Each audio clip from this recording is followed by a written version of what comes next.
Well, this was not how I was expecting my morning to go, but here we are witnessing a historic moment in the gaming industry.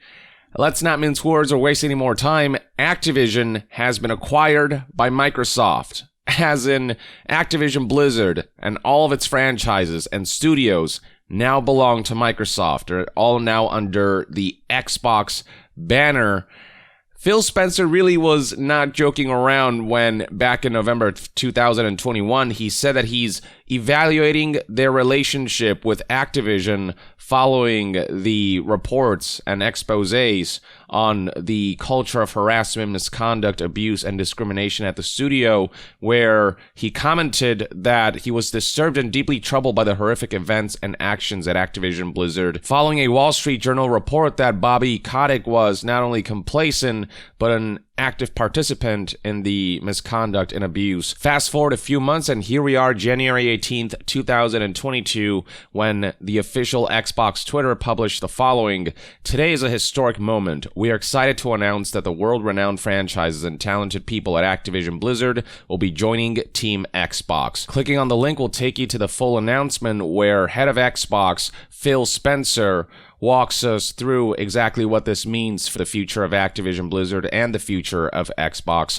It is incredibly exciting to announce that Microsoft has agreed to acquire Activision Blizzard, and what that means is franchises like Call of Duty, Warcraft, Candy Crush, Tony Hawk, Diablo, Overwatch, Spyro, Hearthstone, Guitar Hero, Crash Bandicoot, StarCraft, and more will be joining Team Xbox. All of these franchises are now under the Microsoft and Xbox banner. Think about that for a moment. Crash Bandicoot, which started as a PlayStation franchise, is now an Xbox franchise, now belongs to Xbox. What is this timeline?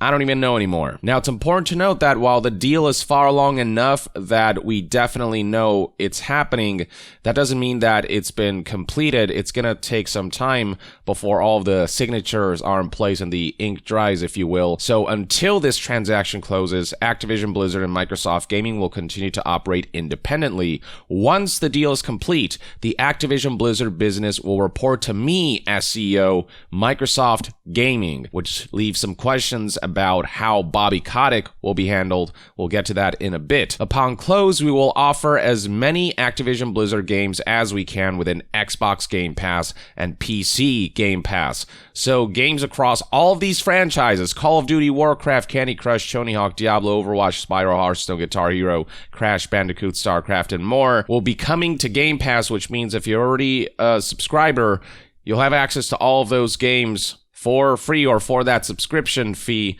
And the Xbox Game Pass deal, which already offers a ridiculous amount of value, just got that much better. The service is doing pretty well right now with more than 25 million subscribers, which means that monthly they get roughly $375 million, and the subscription numbers are only bound to go up as the Game Pass deal gets juicier. Phil Spencer also highlights how this acquisition was part of their plan to also accelerate cloud gaming. And then finally, there is a bit on everything going on within Activision Blizzard, that culture of harassment, discrimination, abuse, and misconduct. So this is what Phil Spencer had to say. As a company, Microsoft is committed to our journey for inclusion in every aspect of gaming among both employees and players. We deeply value individual studio cultures. We also believe that creative success and autonomy, yes, autonomy, which is something that Activision has been giving Blizzard less and less of, alongside all of their other studios, go hand in hand with treating every person with dignity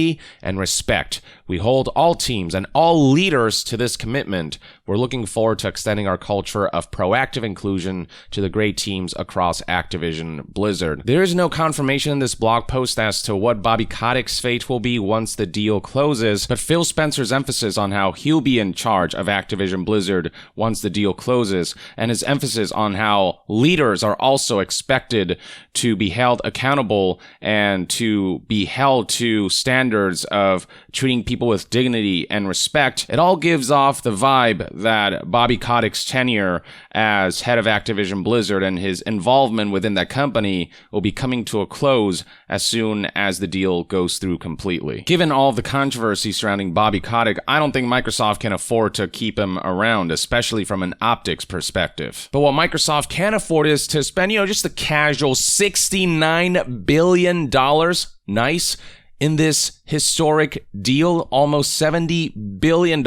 Just to give you some context as to how massive that quantity is, Nintendo's market capitalization currently is $61 billion, which means Microsoft spent more acquiring Activision Blizzard than what Nintendo is worth. And now Microsoft's acquisition of ZeniMax and Bethesda for $7.5 billion, which was a huge deal back in the day, looks measly by comparison. Microsoft basically spent 9 times what they spent on ZeniMax Media to acquire Activision Blizzard, making this Microsoft's largest purchase ever, with the company purchasing Activision Blizzard for $95 a share in cash. Now, Bloomberg does confirm that until this deal closes, Bobby Kotick will continue to serve in the role of CEO, but after that, it's hard to say for sure. It's unclear what position, if any, he would take afterward. Once the transaction is complete, the Activision Blizzard business will report to Phil Spencer,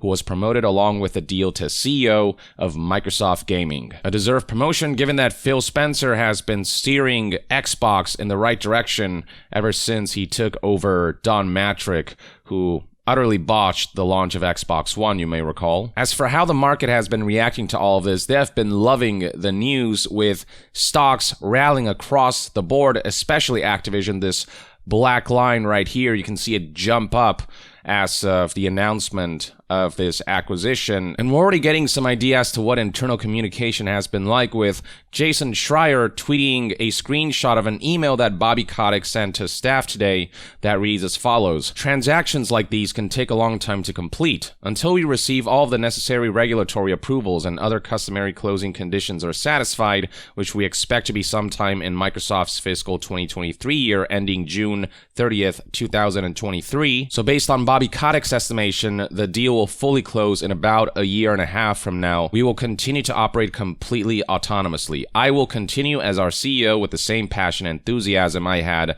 when I began this journey in 1991. Yeah, that's the problem. The level of passion and enthusiasm you have towards greed and money, and not showing that same level of passion for caring for your workers. That's the issue. That's exactly why we want you out of this company, Bobby. Of course, this announcement will give rise to so many questions. We will host numerous forums and events to make certain we address your concerns.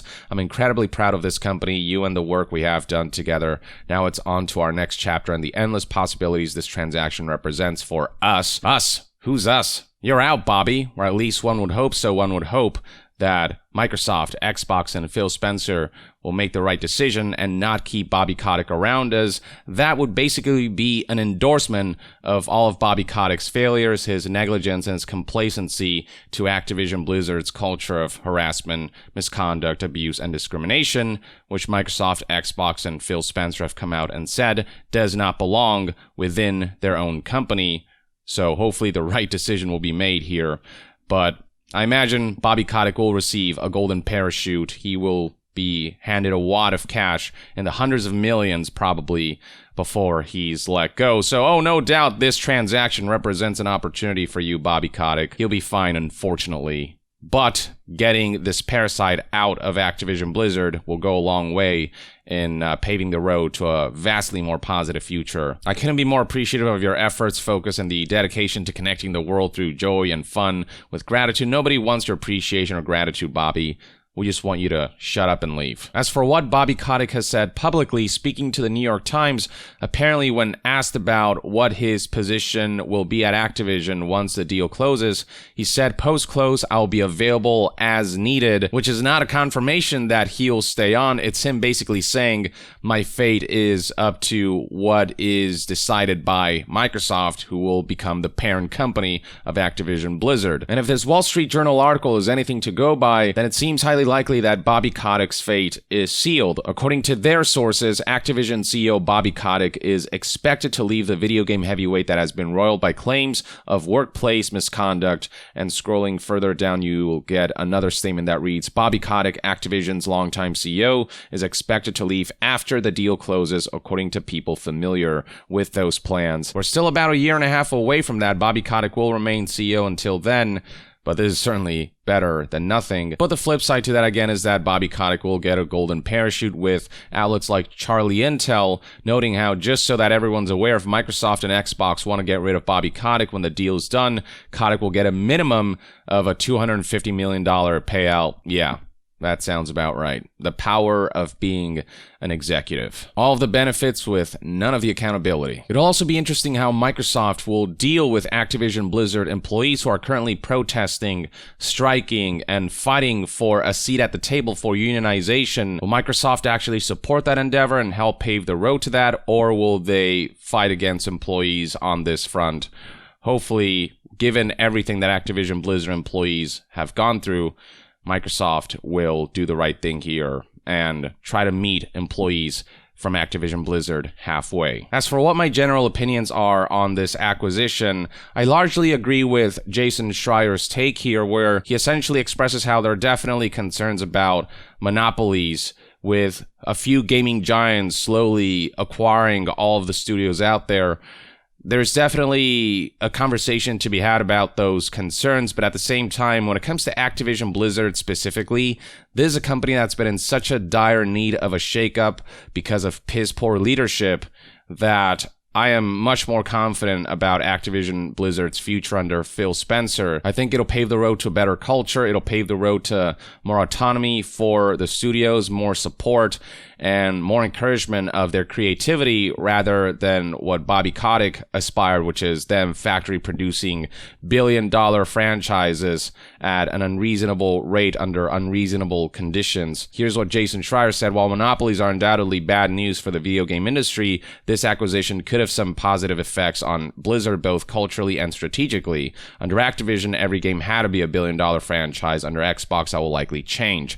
Bobby's ultimate goal, other than to get away with everything he did, was to turn Blizzard into another Activision studio, cranking out yearly hits. Under Xbox, Blizzard may be able to regain some of its autonomy and fix some big problems, maybe. Important to also note here that many of Blizzard's issues were entirely self-inflicted and had nothing to do with Activision, including the misconduct and discrimination. There's definitely the drawback that after a certain point, after the deal closes, future Activision Blizzard projects will no longer release on PlayStation 5 or Nintendo, as they could have had Activision Blizzard stayed third party. Those titles will likely be Xbox and PC exclusive, but under Microsoft and Xbox's leadership, employees may potentially be happier, and we might just get better products because of Xbox's general respect of studios having autonomy to pursue cool projects rather than just churning out and factory producing what they're hoping to be billion-dollar hits and whatnot, which is just a piss-poor approach to game creation. The hope is that Microsoft will be hands-on enough with Activision Blizzard that they'll hold leaders accountable within Activision Blizzard if they do something wrong, and they'll check in on the culture and the employees and make sure everyone's happy, but be hands-off enough that they'll give them the autonomy that they need and the time that they need and the resources that they need to make the best products possible, instead of rushing them to factory produce hit after hit, which is just not tenable. But only time will tell really how all of this will play out. We've been making a lot of assumptions, but aside from this deal being confirmed, and aside from vagueness surrounding whether Bobby Kotick will stay in any way, shape, or form a part of Activision Blizzard, which seems to indicate that he'll likely be ousted, but we don't know for sure. We don't know much else about how all of this will ultimately play out, but until we learn more, I mean, and aside from everything I've just said, I am at a loss for words, and this is just, I mean, a crazy, crazy thing to wake up to. But here we are. This is happening, ladies and gentlemen, and I'd certainly love to hear what your thoughts and opinions are on this acquisition. Do you think it's ultimately more of a positive thing, more of a negative thing? Are you still kind of mixed about your feelings? Are you waiting to see how all of this develops before you formulate an opinion? What do you think the future holds for both Microsoft and Xbox, as well as Activision Blizzard, with this deal in place? Share your thoughts in the comments below, and to be further updated on all things gaming news, reviews, and discussions, stay tuned right here on Young Yeah. I'll see you guys next time. Young out.